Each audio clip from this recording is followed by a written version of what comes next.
with a mini State of the Union, if you will, of our largest municipalities of the Tampa Bay area. And so it's an honor that we're able to host this every year in January, and all three mayors have joined us again this year. All three are children, as we all are, I believe, those of us who are not Native Americans, of immigrants. So our first host today, or our first guest, is our host of the city of St. Petersburg, and that's Mayor Rick Kriseman. Mayor Kriseman was born in Detroit, Michigan, and moved to the state of Florida in 1972. Thank you, Corey. Where he attended Boca Ciega High School in Gulfport. The Boca Ciega High School, not to be, yeah. He then matriculated to the University of Florida, graduating with a bachelor's degree in broadcasting in 1984. Following graduation, Kriseman attended the Stetson University College of Law, receiving his Juris Doctorate in 1987. He was active in local politics, serving as charter member of the Lake Pasadena Neighborhood Association, and worked as Lars Hafner's campaign manager. I appreciate it. So most importantly, Barack Obama endorsed Mayor Kriseman for his re-election recently in August of 2017, helping the mayor win re-election with 51.62% of the vote. So without further ado, in a state of the great union of the city of St. Petersburg, Mayor Rick Kriseman.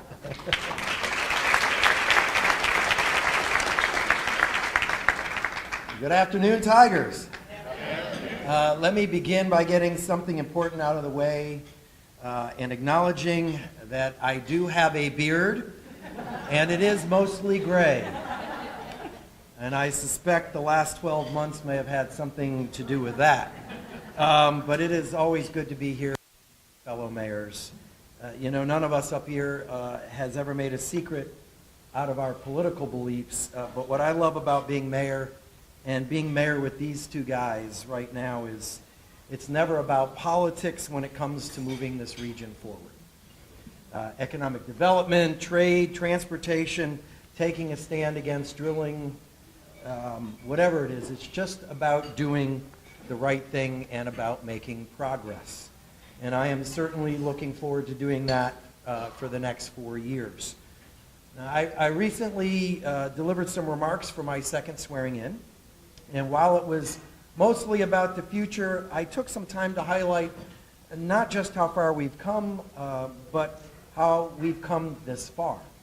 And for me, and I think for George and for Bob, it comes down to not being timid, not being afraid to tackle big projects and to make tough decisions, and not being afraid to lose an election. Because people living in poverty in South St. Pete couldn't wait for when it was politically convenient for us to implement a new kind of a CRA. Because people don't want to wait any longer to enjoy a new pier. Because residents throughout our region don't want to risk losing the Tampa Bay Rays altogether by having a mayor dig his heels in the sand. And now we can't wait for other politicians some other day to come up with mass transit solutions. Transit is really the last piece of the puzzle for our region. You will hear Bob and George and I talk about this a lot. If we are going to be a competitive region, if we are going to be strong when it comes to economic development, and not only being able to attract businesses to our region, but to keep those that are here, we have got to do a better job when it comes to transit. Now, we're doing our best here in St. Pete, but we're kind of nibbling on the edges. Whether it was the Cross Bay Ferry, pilot program, bike share, open streets, and a community-driven complete streets plan, we're still just nibbling at the edges. And as I said last week, we can have debates about the merits of rail or BRT or any other alternative transportation, and we can debate how to pay for it, but there's no debating that the status quo related to transportation and transit is just unacceptable. We will never break into that top tier of U.S. cities in our region until we get this figured out. And so I know this is a priority for Bob, and I know that George is focused on it as well in Clearwater as his beaches continue to get more crowded. So I hope it becomes a shared priority for leaders throughout our region and our state, regardless of our ideologies. And with that, I am going to end my comments because I was told to be brief. And I look forward to answering your questions. And I thank you again for the opportunity to be here with my good friends.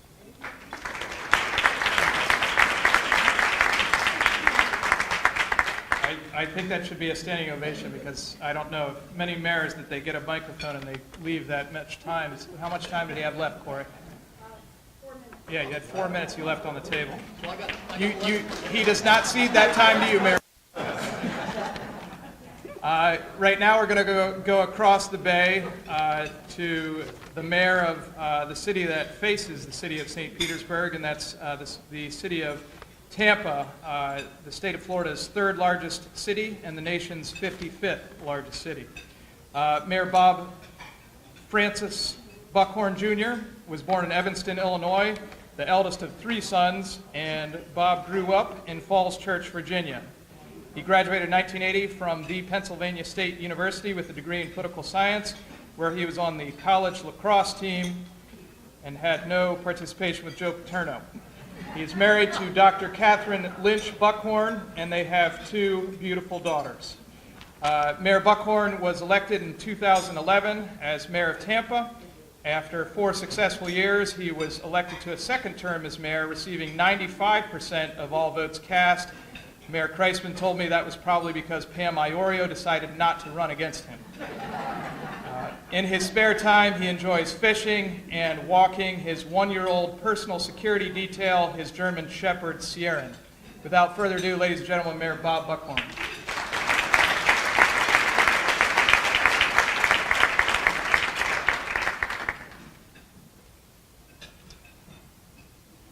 Not sure how I follow that, but and actually my mother did grow up with Joe Paterno in Brooklyn. So my Joe Paterno has been around our family for 84 years. So thank you for the opportunity to be here to cross the bay. I was over here last night and got traffic on the St. Pete side. So twice. Got stuck going down and I got stuck back. There was no traffic on the Tampa side, so it was... And Mayor Kreisman, thank you, since I now have 11 minutes. So it's good to see everybody here. This is perfect preparation for what I am about to endure again in a few weeks, which is the annual invasion by ye mystic crew of Gasparilla. It is an event unlike most others. And to compound our misery, the National Hockey League All-Star game that same weekend. So it's going to be a busy week in Tampa in 2 weeks. There'll be a lot of people with no teeth. Some of them will be hockey players. Some will be pirates who put stuff on their teeth to make it look like they have no teeth. But it's a great day. It's a tradition that's been going on for 100 plus years. It has grown exponentially to become a regional destination. I think it's the 3rd largest parade in America. Even the mayor is permitted an adult beverage or 2. Being Irish, it may be 4. But it's a great day, and we're looking forward to it. And I will tell you, I'm excited to be here. I look forward to doing this every year, and Mayor Kritikos and Mayor Kreisman and I do this on a fairly regular basis. I will tell you in no uncertain terms, and I've been around city government since 1987, when I was the young assistant to former Mayor Sandy Friedman. The relationship between these jurisdictions and between these communities has never been better. It is a relationship that is built on a friendship, first and foremost, that is devoid of the partisan rancor we see in Washington and Tallahassee. It is a relationship that recognizes that we as a Bay Area are all in this together, and that we are going to succeed together or we're going to fail alone. And for us, those bridges, for the 3 of us and for our respective communities, and I think all of you would acknowledge that this Bay Area has grown together as a region, each of us with our separate strengths, each of us prospering off of each other's successes, each of us recognizing that when one does well, all of us benefit. We've got to the point where those Bridges that used to be barriers are now conduits to cooperation. And the relationship between Pinellas and Hillsborough, between St. Pete, Clearwater, and is the building block for a transformation of the Bay Area. Whoever thought that all of us would join together to compete for HQ2, the Amazon relocation? Whoever would have thought that the mayors would travel both domestically and abroad to pitch not just their individual communities, but to pitch the Bay Area as one? To stand up and tell the world that, look, we recognize that we are stronger together and we're better together and we're more diverse together and that we each have our strengths, will benefit from each other, but we are here to tell the rest of the world that we are competing together. We're not competing separately because we are competing with other regions around the globe. I'm not content, and George is not content, and Rick is not content competing with Alabama. This Bay Area has created more jobs in the last 3 years than any place else in the state of Florida. The jobs of the future, not the jobs of the past. We've stood up and celebrated the amazing diversity that we have together. And we've all stood up and say, in our communities, we will never demonize anybody for any reason. Regardless of the God you worship or who you love or the language that you speak, it's not happening.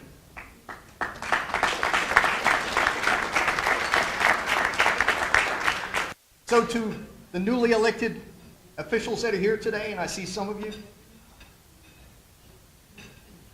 you can't stop. This relationship has got to grow and it's got to prosper, because we will be that place in America where the best and the brightest want to be if we continue to work together. Now, things are booming in Tampa. I mean, I can tell you with a great deal of certainty. If you look at the development that has occurred in downtown Tampa, it has been nothing more than transformative. The city of Tampa is a different city than it was 7 years ago.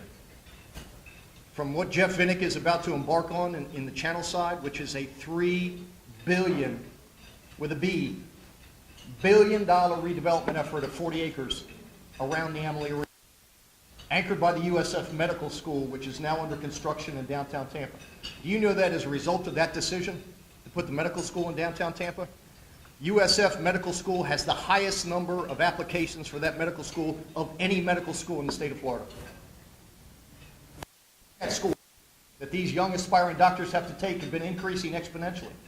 And our ability to attract researchers and talent and money to the USF Med School, anchored by that medical school in downtown Tampa, is an economic engine and an economic cluster that I would tell you, candidly, is bigger than baseball. Oh, I have 11 minutes left? All right, I'm not going to preach, but I will tell you this. I'm only going to be here for 18 more months. But this is Tampa Bay's time. We've laid the foundation. We've set the narrative. Now it's up to us individually and collectively to make sure that that path that we are on together, that we continue together. Don't let them divide us. Don't let them demonize anybody. Don't let them tell you what you can't do. The Bay Area, we don't ask anybody's permission anymore. It's our time. Let's get this job. Thank you.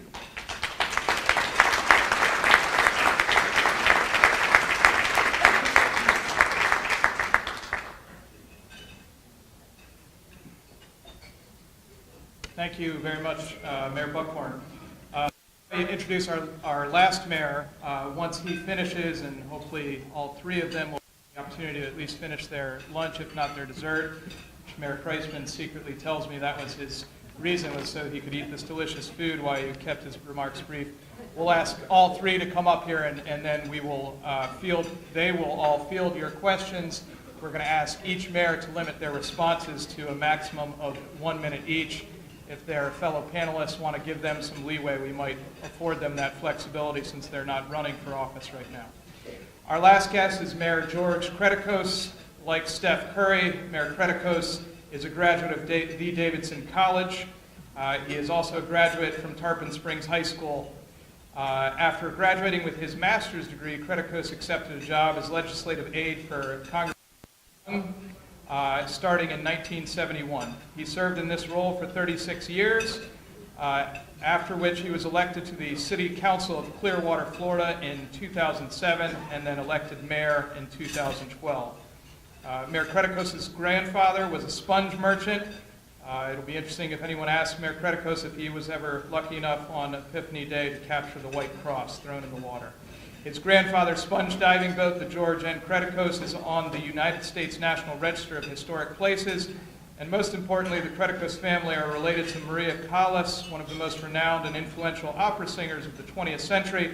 So we have told him if he fields a question that is undesirable, he is given the opportunity to sing a one-minute piece from Madame Butterfly today. Without further ado, Mayor George Creticos.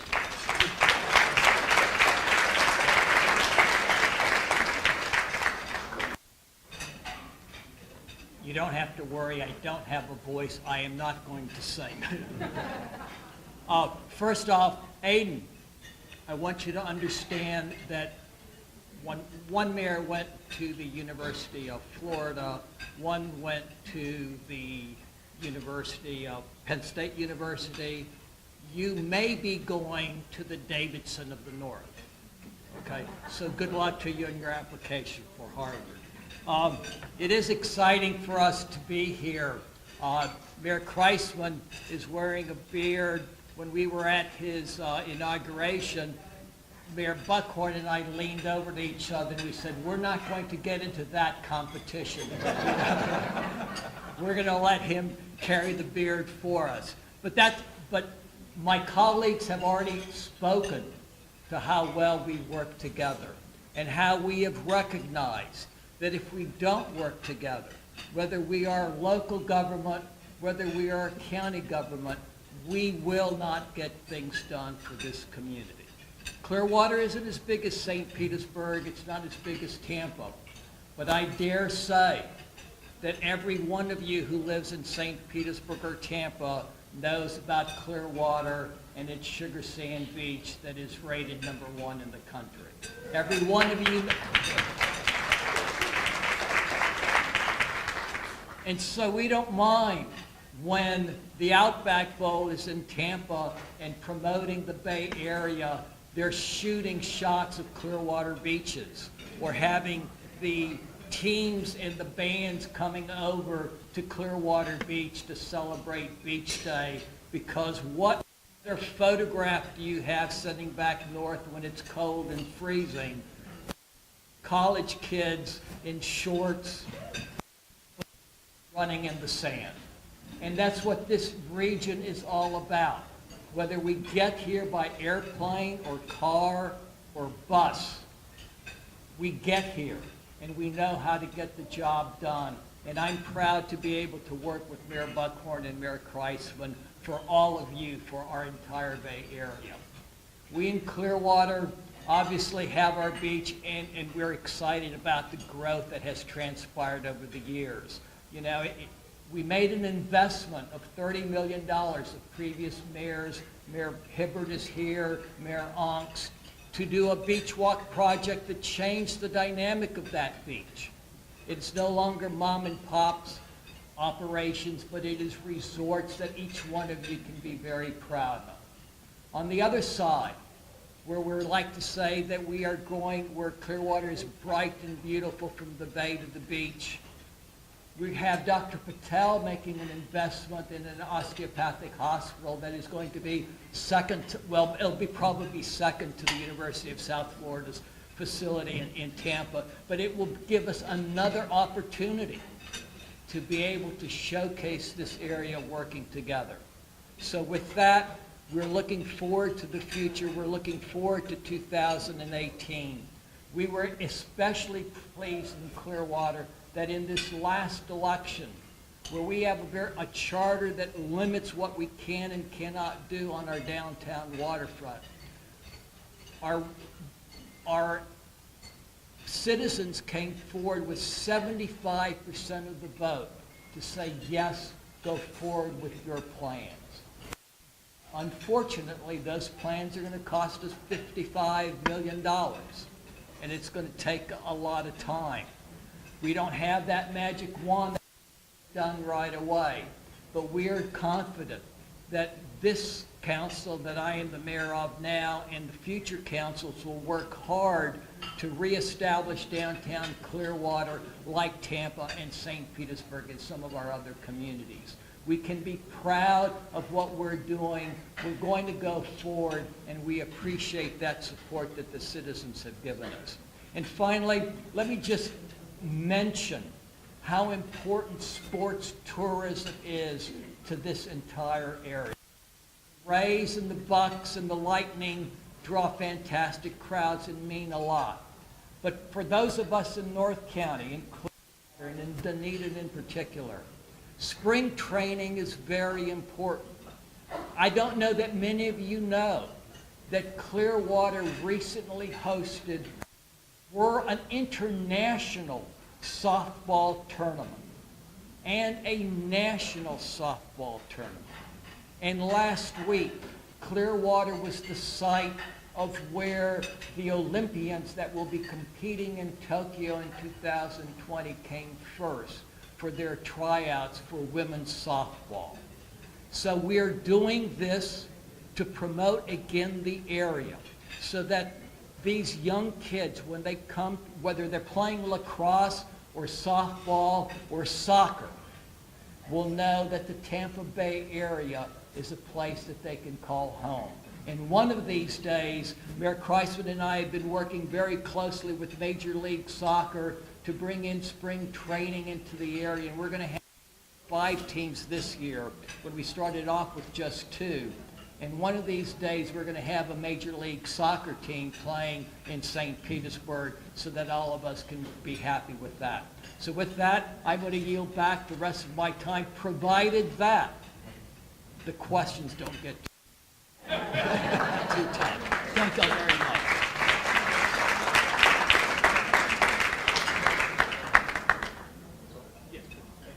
I thought I was going to get the mic to serve. Thank you.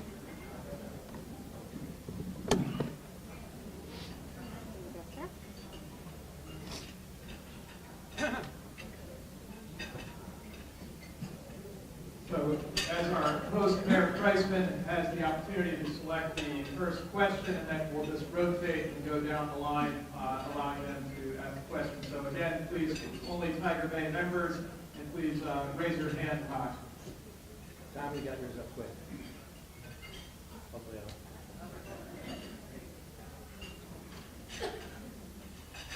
Tom, John, what role should your municipal police departments play in enforcing federal immigration law?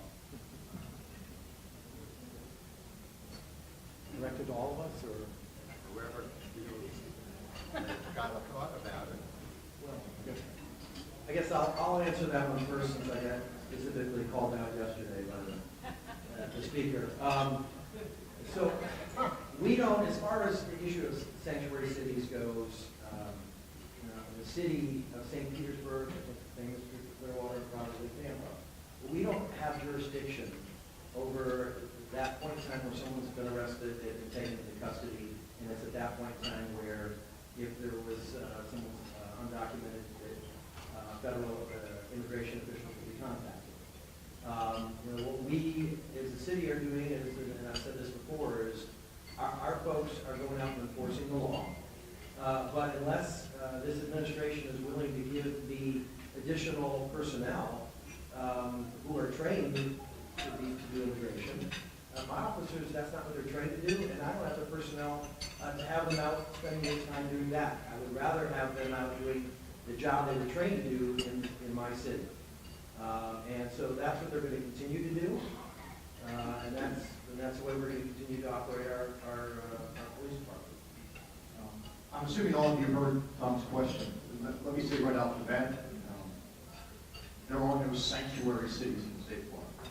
That entire premise articulated by the speaker is a bunch of BS. There is no such thing It is just, it is just a ploy to gin up rural voters versus urban voters. It is an attack on local jurisdictions, which is a continuation of the multiple attacks that they have launched on local government. It is wrong, both factually and morally. We are not the immigration police. That's not our job. Now, if we catch somebody who has committed a crime that is here illegally, we will deal with that appropriately. But our police force are not going door to door asking people for their immigration cards. We are policing our streets. Our department has reduced crime by 60% over the last 10 years, but we are not the immigration police. Do we need a good immigration policy in this country? Yes, but the demagoguery of the Speaker of the House is flat wrong.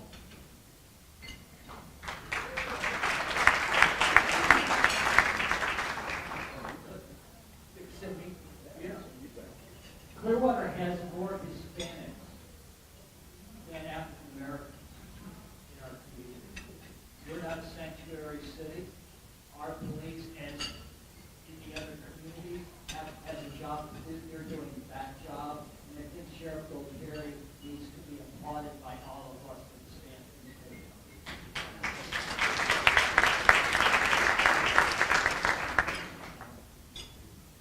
All right, I get to pick. See, I don't know all these faces, so I don't know where the snakes are laying in the ground.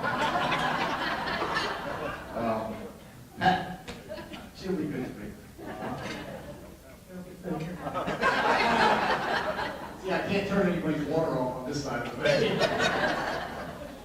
Pat Gerard, I have a two-part question. First, what do you think your previous mayors, or have you talked to them, Freeman, Greco, and Iorio, think about what's going on with Tampa Bay Water? And is the city of Tampa prepared to pay off their debt to Tampa Bay Water before they sort of drop out of the system and blow up that agreement? Yes, now I shouldn't have picked that. All right, let me lay out the actual facts. We're not dropping out of Tampa Bay Water. We're not blowing up Tampa Bay Water. It's been in existence for 25 years as a model for cooperation. But technology has changed in the 25 years that Tampa Bay Water has been in existence.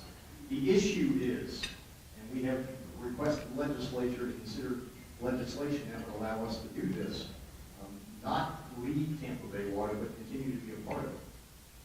The city of Tampa dumps over 50 million gallons a day of highly treated water that we own into Hillsborough Bay. That's water that is practically drinkable. It's been great for the bay. It's been great. The seagrass has never been healthier.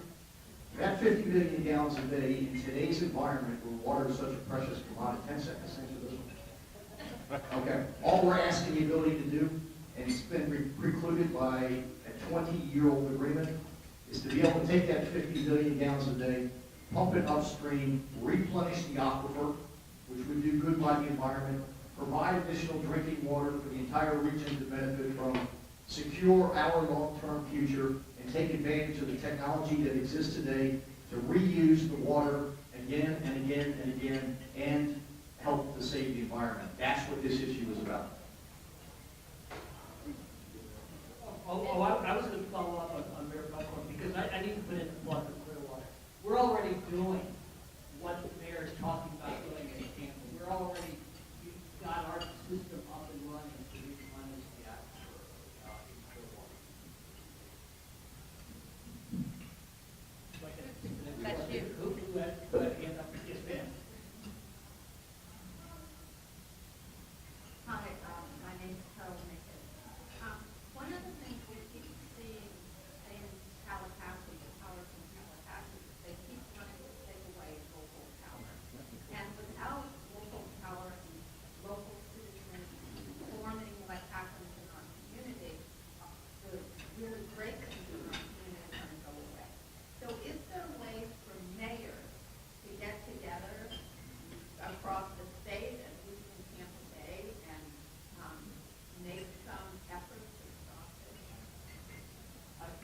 we've only got a minute, but I think each one of us will take that minute and maybe expand a little bit. I'm a Republican. Republicans were taught from the crib that local government is the best government. The government closest to the people.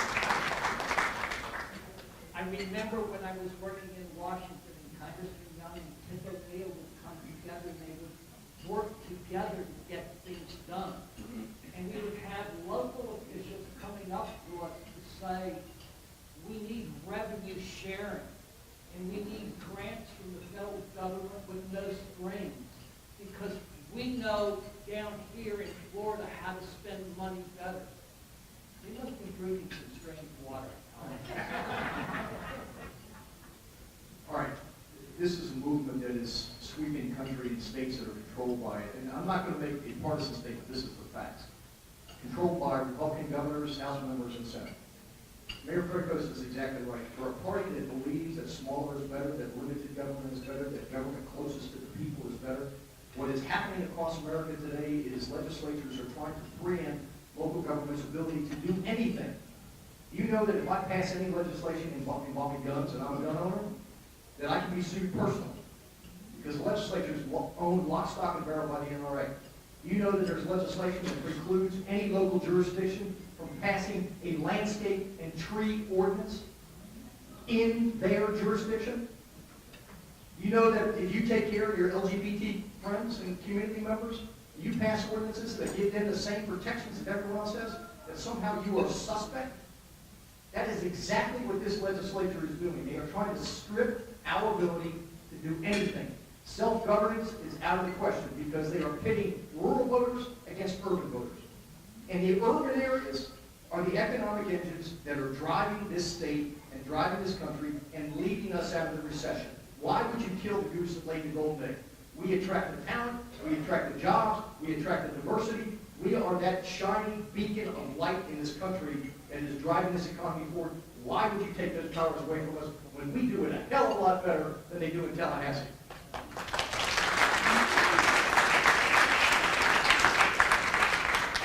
As you can tell, you've touched a nerve with us, because, and Bob and George are absolutely right. I mean, there's a bill to preempt us on bike share.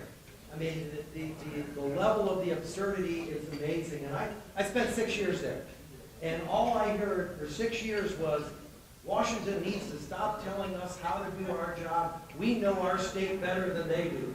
But yet they have no problem telling us how to do our job. I use this line during one of my speeches on the House floor. I think it's appropriate today, especially with the Winter Olympics coming up.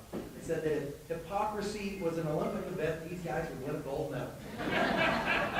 and it is true. The level of hypocrisy that is going on in Tallahassee right now is unlike any I have ever seen. I have had more people that I served with, whether they're lobbyists or elected officials, that have said to me, we have never seen it as bad as it is up there right now. I mean, we heard it was bad when Johnny Byrd was Speaker, and people have said, oh, you haven't seen anything. Come up and see what it's like right now. A government where one person controls everything is a dangerous government. And so, you know, we need y'all's help, because they hate us, but they count on you because you all are the ones who vote them in. And so we need everyone in this room to tell everyone they know that you want people in St. Pete deciding what happens in St. Pete. You want people in Tampa deciding what happens in Tampa, and in Clearwater, not somebody living in Umatilla. Because that's what's happening right now.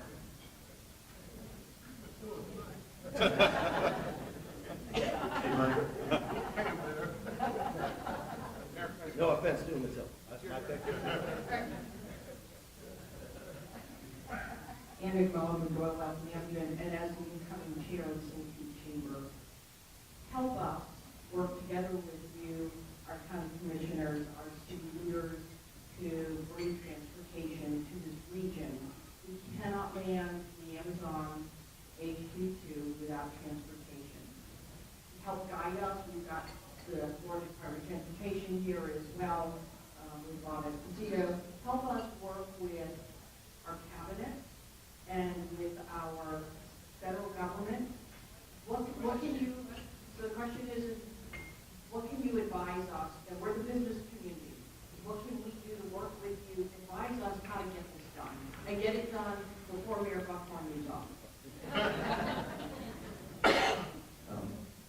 question, and I will tell you unequivocally that transportation is the Achilles heel of the Tampa Bay area.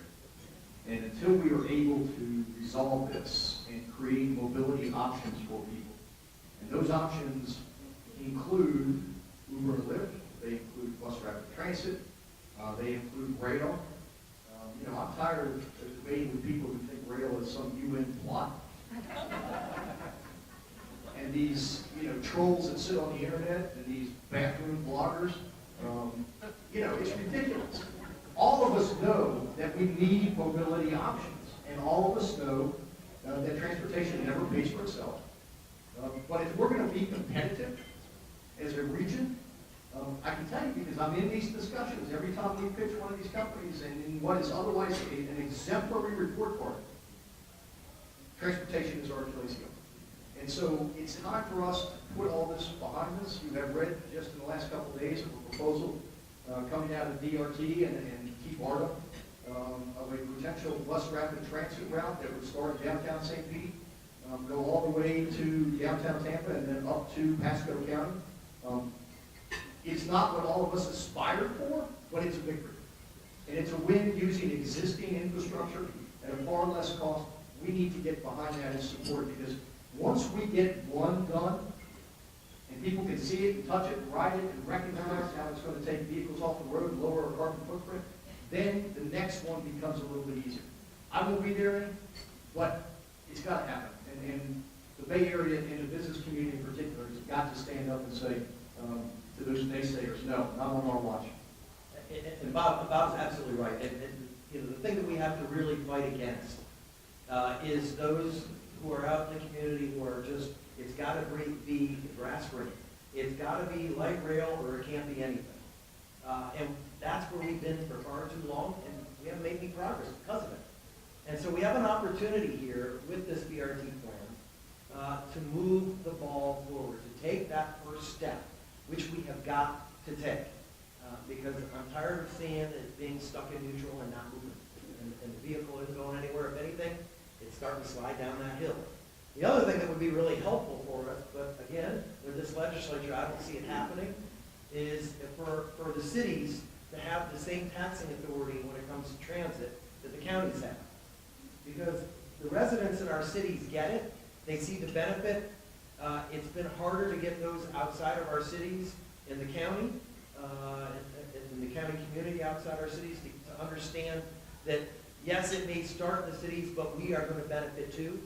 And because of that, you've seen the referendums that have not passed in Pinellas County, they haven't passed in Hillsborough County. And so we have the authority. I'm absolutely confident it would pass in our cities, and we could design plans that would benefit our cities and link our cities up. And it'd be a great way to move forward and fund it. Otherwise, we got to count on the federal government, the state government, or it's going to be public-private partnerships. Too many people voted against Greenlight Pinellas because it wasn't going to benefit them right away. We kept trying to tell them, you've got to take the first step. This new plan that was announced today is another first step. We've got to take it, whether it benefits us directly or not. I want to give a shout out to some of the things that we're doing out on the beach, and in particular, Russ Kimball of the Sheridan St. Pete.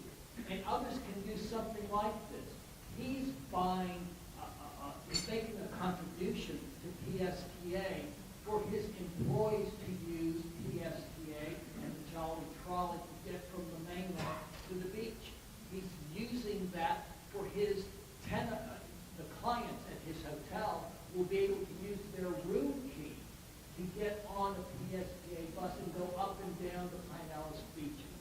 Our problem on Clearwater Beach isn't the tourist who flies into Tampa Airport to get to the beach. Our problem is the day tripper who refuses to use public transportation and wants to drive to the beach by himself. But that's a problem we're going to have no matter what, because no one's going to want to schlep, umbrellas, chairs, kids, and coolers to the beach on a gondola, on a Skytran, or even on the bus.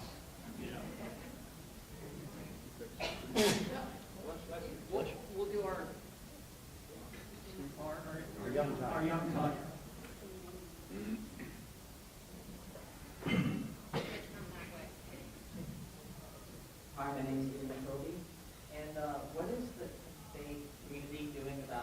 both reduce greenhouse gas emissions and protect against rising sea level. That way, in our future, 50 to 100 years down here, we don't have our houses underwater or floods are too high that it's not even economically possible to live in this great area that I love so much. I guess we'll each talk individually, but in Clearwater, we have green print plan that we adopted several years ago. We've been addressing sea level rise.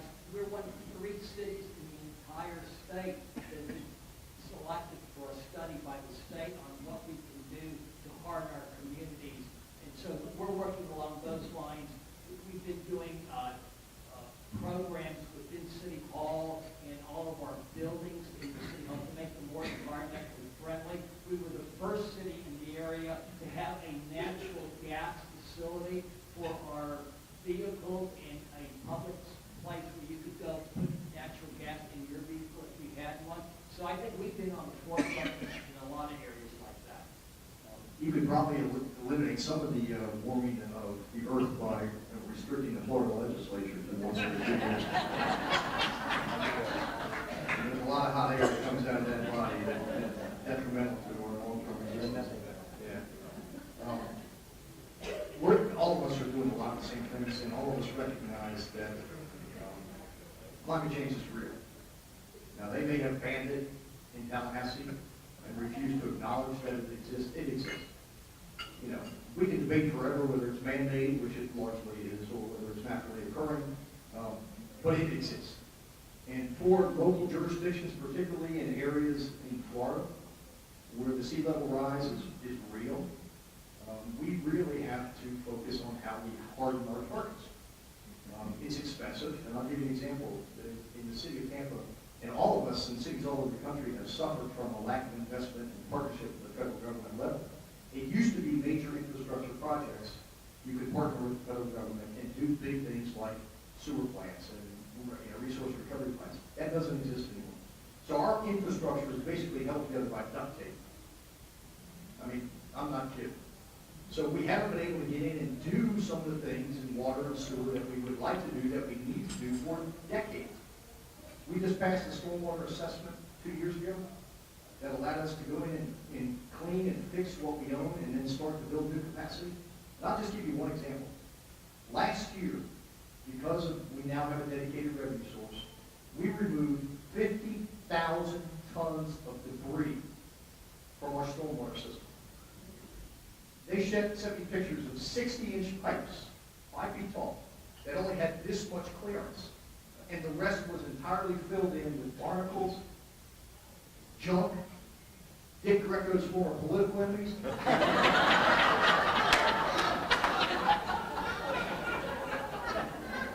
I'm just messing with Mayor Greco. He's a St. Pete resident now. He doesn't matter. He can't go over anyway.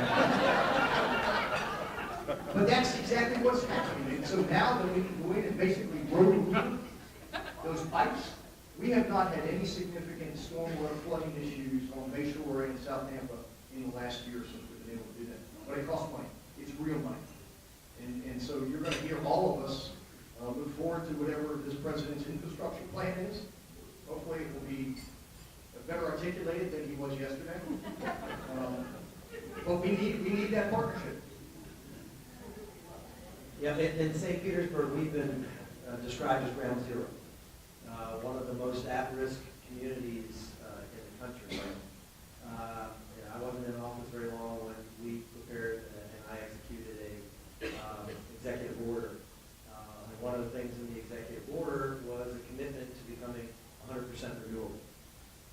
We are, through my Director of Sustainability and Resiliency, Sharon Wright, we are working on an integrated sustainability action plan.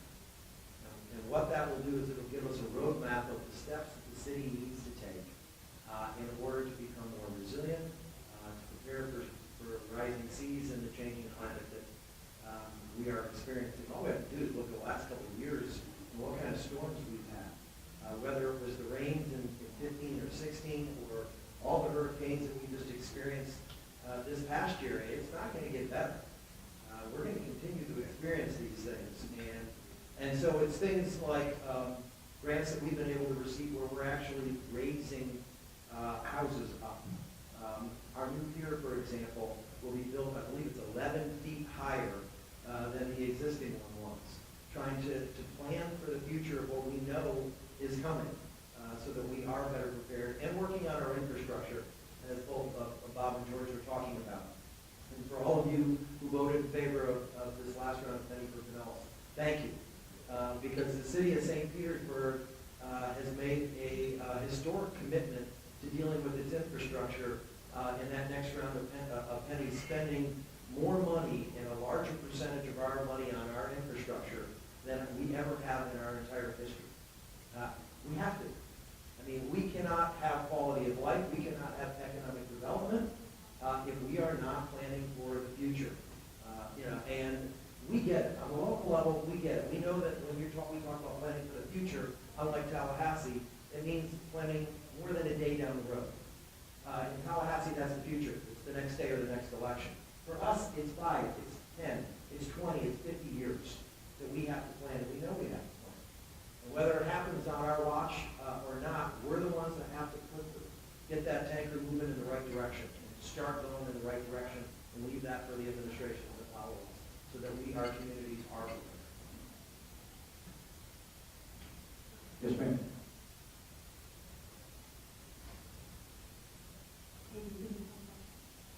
Hi, I'm Corey Abbott. I'd like to hear your plan to address poverty in your communities. If we lose CRA from the state level, are you willing to institute and mandate a community benefit agreement so that we can ensure that people who are not getting their piece of the pie get it in some way? That's a great question. That's just another example of where the legislature is trying to tell us how to do our jobs. And as this often happens, something in South Florida happened, and as a result of that, the rest of the entire state ends up paying for it. And CRAs are a great example. And in St. Petersburg, you look at what the impact of the CRA is, and it's because of a whole lot of great partners we've had in the nonprofit community, our partners with the county commission, who have given us the ability to invest those dollars in ways that are beyond infrastructure, that we've seen a reduction in poverty. And let me put something else on the table that also will impact our ability to reduce poverty, and that's the homestead tax exemption that you all will be voting on in 2018, this next November. For the city of St. Petersburg, that's I believe it's a $5 million a year hit to our budget and our revenues. And so we're going to have to look at the agreements like you were describing, and have to get more creative, or we're going to have to raise taxes in order to try and invest our resources in ways that are having an impact on our communities. We don't have a choice. Great question. And for those of you that don't know what a CRA is, it's a community redevelopment effort in which there are basically boundaries drawn around targeted areas, and the property tax increases over time have to remain in that area to be reinvested in that community. Each of our cities, I believe, have CRAs and tax increment financing as a result of that, and it has been hugely helpful in blighted areas to trigger redevelopment. Now, the legislature is contemplating, and there are a number of bills out there, either eliminating or curtailing existing CRAs and prohibiting future CRAs. Bad move. Really bad move. And once again, it's an opportunity for the legislature to preempt our ability to dictate our future. We've been working really hard as mayors on this issue of income inequality. We do it in a number of different ways. One, by making sure that minority and small businesses get opportunities to participate in contract things. The increase in wages in the Tampa Bay area is one of the highest in the country as a percentage. So our wage growth has been very, very significant, and so more people are benefiting from this rising tide of prosperity than in most cities. But I will tell you this, as sort of an underlying premise for all of us, I know, that rising tide's got to float all boats. And you can't leave any neighborhood behind. As good as we're doing, if downtown is prospering and Policy is prospering and Davis Islands, where I live, is prospering, and yet College Hill and East Tampa and West Tampa are being left behind, that ain't going to work. That's not the city that either any one of us want to preside over. It's not the county that Ken Welch and the commissioners want to provide over. You want to make sure that as we grow, and for some people, there will always be struggle. But to the extent possible, you want to make sure that as we grow and as we prosper, we also lift. And it's that lifting that determines the quality of the life of your community and making sure that everyone has a chance to be a part of your success.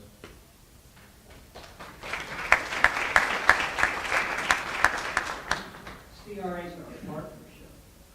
And unfortunately, as was indicated earlier, we have had some bad examples in South Florida. And so, to use that old trite saying, they're trying to throw out the baby with the bathwater. Take care of the problem and let us, who've been working very well with our county commission, because it is a partnership, have had lots of success with CRAs, and it has benefited our community. Don't just because something like that in the program, and that's what we're trying to do, that's wrong. Thank you. Good afternoon. City Clearwater Council Member. Clearwater Council Member and also Vice Chair of MPO and the TMA, and thank you, Mayors, for being here today. Mayor Kreisman and Buckhorn and my colleague, Mayor Kredick, really this pertains to the two of your cities, St. Pete and Tampa. I mean, I think our city is on the rise to having this happen as well with our new land use changes in the US 19 corridor as it relates to some really significant development along that corridor. But because of our great staff in our city of Clearwater, and you all have great staff as well, we have put together and implemented transit-oriented development in those types of corridors. So for the two of you, please tell us here in the room, what are your TODs and your plans with Vinnick and your plans with the 17 residential buildings that are going on in San Diego? I'd love to hear what you have to say for evacuation and safety reasons. I don't think we have, at this point, Doreen, specific TOD language in our building codes and zones because transit was never really an option because we just didn't have it. And we didn't put it in when the trolley was being built because the trolley really wasn't a transportation mode. It was more of an amenity. I think if we expand the trolley, which we're contemplating doing, I think if we're able to attract the second leg of the Brightline project, the first leg is from Miami to Orlando. This is the high-speed rail on the East Coast. In all likelihood, the second leg would be from Orlando using the existing rail